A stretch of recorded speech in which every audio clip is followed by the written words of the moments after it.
Hello friends, welcome to Destined Path series of twin flame relationship stages में ये second video है। इसमें हम बात करेंगे कि ट्विन फ्लेम रिलेशनशिप का सेकेंड स्टेज क्या है, इस स्टेज में क्या एक्सपीरियंसेस होते हैं, क्या लर्निंग होती है और ट्विन फ्लेम्स इस स्टेज में क्या महसूस करते हैं। तो फ्रेंड्स, जो सेकेंड स्टेज होता है ट्विन फ्लेम रिलेशनशिप का, वो होता है when you meet your twin flame. जब आप अपने ट्विन फ्लेम से फर्स्ट टाइम मिलते हैं, जब फर्स्ट टाइम आप उन्हें देखते हैं, आप उनसे इंटरेक्ट करते हैं, बात करते हैं, आप का सोल एक दूसरे को पहली बार जो है देखकर रिकॉग्नाइज करता है, तो ये वो सेकेंड मैजिकल स्टेज है, राइट। तो ट्विन फ्लेम्स जब फर्स्ट टाइम मिलते हैं तो ये उनकी लाइफ का कोई भी स्टेज हो सकता है, किसी भी एज में वो मिल सकते हैं, चाहे वो 30 की एज हो, 50 की एज हो, 60 की एज हो, 80 की एज हो। कोई टाइम बाउंड नहीं है, कोई रिस्ट्रिक्शन नहीं है। दैट डिपेंड्स कि आपका सोल कॉन्ट्रैक्ट क्या है, आपके कर्मास क्या है। आप किसी भी स्टेज में अपने ट्विन फ्लेम से मिल सकते हैं, right.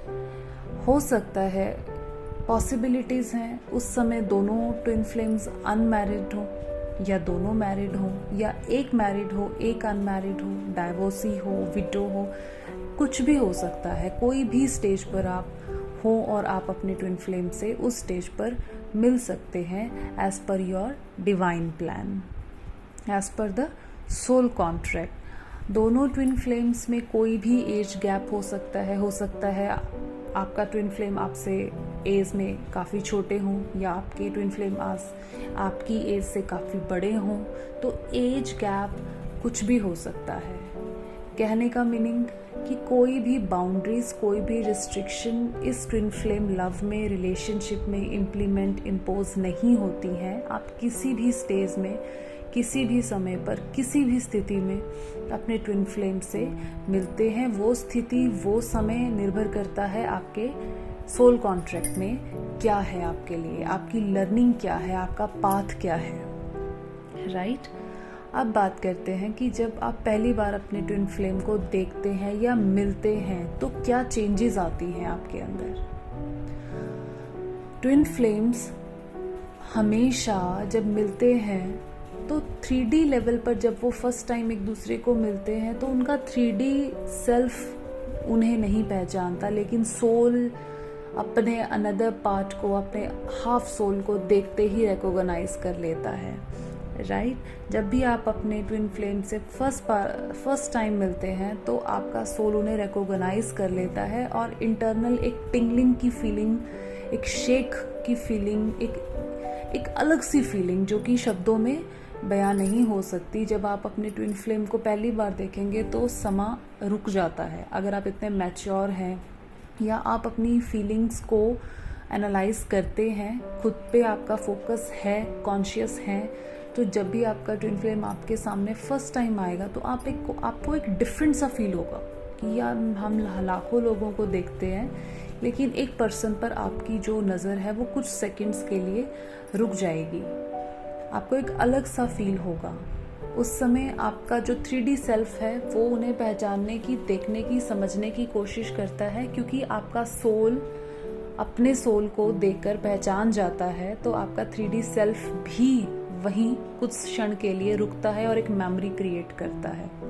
When I have seen my twin flame very first time, तो उस समय जैसे ही मेरी नज़र उन पर गई, मतलब जो समय था, मुझे लगा कि एकदम से वो रुक गया है।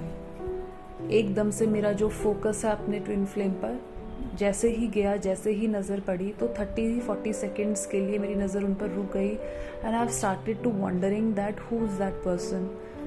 मैंने पहले तो कभी नहीं देखा, ये पर्सन कौन है। कुछ सेकंड्स के लिए ऐसा जो है फ्लैश हो गया और सडनली फिर हम अपने अपने रास्ते हो गए। लेकिन वो फर्स्ट टाइम का देखना, वो फर्स्ट टाइम का फीलिंग में आज भी मेरे लिए उतना ही ताज़ा है। तो इस तरह वो एक मेमोरी रिकॉर्ड हो जाएगी आपके कॉन्शियस माइंड में। आपके सब कॉन्शियस माइंड को तो पता ही है कि यही आपके जो है लाइफ टाइम का जो काउंटर पार्ट है, आप उससे जब मिलते हैं तो इस तरह का आपको एक टिंगलिंग का इमोशन क्रिएट होता है, आप में एक फिजिकल अट्रैक्शन भी आना शुरू हो जाती है। जैसे जैसे अपने डिवाइन प्लान के अकॉर्डिंग आप उनसे बात आपकी होगी, जैसा ईश्वर ने लिखा है, जिस स्थिति में उन्होंने लिखा है, जब भी आपकी उनसे बात होगी तो वो बातें आपको लगेंगी कि आप खुद से कर रहे हो। आपको बिल्कुल ऑकवर्ड नहीं फील होगा, आप उन्हें कुछ भी बता पाओगे, कुछ भी उनके साथ शेयर कर पाओगे। आपको बिल्कुल नहीं लगेगा कि ये पर्सन मेरी स्टोरी को किसी के साथ शेयर कर सकता है या ये समझेगा नहीं, चाहे वो पर्सन आपके कितने भी अपोजिट हो। क्योंकि ट्विन फ्लेम यिन यांग होते हैं, एक जैसे उनमें गुण बहुत कम होते हैं, ज़्यादातर वो बिल्कुल अपोजिट होते हैं, एक बिल्कुल नरम, एक बिल्कुल गर्म, समटाइम्स बिल्कुल इस तरह का नेचर होता है। तभी तो हम एक दूसरे को पूरा करते हैं। तो आपको लगेगा उनके अलग होते हुए भी कि एक ऑटोमेटिकली एक ट्रस्ट उन पे बिल्ड हो जाएगा कि ये मेरी बात कभी किसी के साथ शेयर नहीं करेंगे, मैं इनके साथ अपना कोई भी सीक्रेट, कोई भी डार्कनेस, अपना डार्क साइड भी मैं जो है इनको शो कर सकती हूँ। तो इस तरह का एक इमोशन उनके साथ, बॉन्डिंग उनके साथ आपका क्रिएट हो जाएगा। और उस समय चाहे आप अपनी लाइफ में किसी के भी साथ हों, आपका कुछ भी एक्सपीरियंस हो, आप अपने सोलमेट के साथ हो, आप बहुत खुश हो, लेकिन फिर भी वो एक कमी ऑटोमेटिकली पॉपअप होने लगेगी, जो कमी फिर आपकी उस समय पूरी होगी जब आप अपने ट्विन काउंटर पार्ट से बात करेंगे, जब आप उनको देखकर, उनसे बात करके अपने घर में भी आ जाएंगे, अपनी फैमिली में भी होंगे, बहुत अच्छे माहौल में भी होंगे, आप फेस्टिव में हो, आप सेलिब्रेशंस में हो, कुछ भी हो, लेकिन आप एक लोनलीनेस फील करेंगे। बार बार उनकी जो शक्ल है, उनका जो चेहरा होगा आपके सामने वो फ्लैश करेगा। आपकी स्लीपिंग हैबिट्स में डिफरेंस आएगा, उठते ही उस पर्सन का ध्यान आएगा कि हाँ, वो जो मुझे कल मिले थे वो कौन है, या जिनसे मेरी कल बात हुई थी आज उनसे बात दोबारा कब होगी। तो इस तरह का एक साइकिल चल पड़ेगा, क्योंकि आपके अंदर की शिव शक्ति एनर्जीज जो है वो शेक हो जाएंगी, क्योंकि आप उनसे मिल चुके हो जो आप ही हो, आप अपने अनदर सोल से मिल चुके हो, आप अपने हाफ सोल से मिल चुके हो। तो अब आप 3D से ऑटोमेटिकली डिटैच होने लगोगे। आपको लगेगा कि फैमिली में होते हुए भी आप में एक लोनलीनेस है, और वो लोनलीनेस वहाँ पूरी होगी जब आप उनके साथ इंटरेक्ट करोगे, आप उनके साथ एक कांटेक्ट में आ जाओगे। जब आप अपने ट्विन फ्लेम के साथ फर्स्ट टाइम मिलते हो तो एक अलग सा, क्योंकि हमेशा ट्विन फ्लेम्स एक कोड के ज़रिए कनेक्टेड रहते हैं, तो वो कोड सडन शेक हो जाती है जब आप अपने ट्विन पार्टनर से मिलते हो।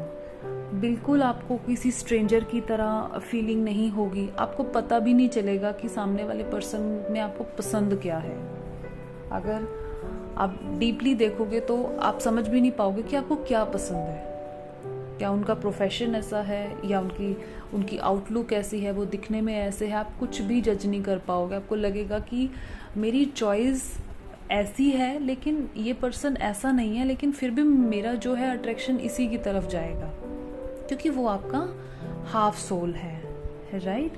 तो इस तरह आपका जो है सोल पुल बन जाएगा, एक बहुत स्ट्रॉन्ग सोल पुल बन जाएगा, और यही स्ट्रॉन्ग पुल आपको धीरे धीरे धीरे धीरे एक लव इंटीमेसी में लाकर बबल फेस, जो कि 3rd स्टेज है, उस स्टेज में लाकर आपको कनेक्ट कर देगा। वहाँ से आपका जो 3rd स्टेज है बबल फेस, वो स्टार्ट होगा, राइट। बस उस स्टेज में आने से पहले ऑटोमेटिकली डिवाइन प्लान ऐसा हो जाता है कि आप उनके साथ बात करके आप रिलैक्स महसूस करोगे। अगर आप उनके साथ ज़्यादा बातें आपकी नहीं भी होती, तब भी एक अलग सा फेथ, एक अलग सी डिपेंडेंसी वहाँ बन जाएगी, एक अलग सा स्ट्रॉन्ग पुल आपका बन जाएगा कि आपकी नज़र बार बार उन्हें फाइंड आउट करेगी, उन्हें देखने की कोशिश करेगी, राइट। आपका एक इमोशन उनके साथ कनेक्टेड हो जाएगा, आपका हार्ट बीट आपका ऑटोमेटिकली बढ़ जाएगा जब वो पर्सन आपके आसपास होगा। आप चाहेंगे कि आप उन्हें देखें, आप चाहेंगे कि वो आपसे बात करें, राइट। तो ये होता है when you meet your twin flame. तो आपको कुछ भी ऐसा नहीं होगा कि याद रखने की ज़रूरत पड़ेगी, आप ऑटोमेटिकली उस पल को कभी लाइफ में भूल नहीं पाओगे जब आप अपने ट्विन फ्लेम से फर्स्ट टाइम मिलोगे, जब आप उनसे पहली बार इंटरेक्ट करोगे, जब वो पहली बार आपके करीब होंगे, तो आप दैट मेमोरी आपकी लाइफ की सबसे मैजिकल ब्यूटीफुल मेमोरी होती है, राइट। नेक्स्ट वीडियो में we will talk about the 3rd stage, that is the bubble phase. I hope when you meet your twin flame stage आप फील कर चुके हों या आप फील कर रहे हों, राइट। तो ये वो स्टेज है जहाँ आप इस स्टेज को उस समय आप बहुत इजीली समझ पाओगे जब आप सेपरेशन फेज में होगे कि ये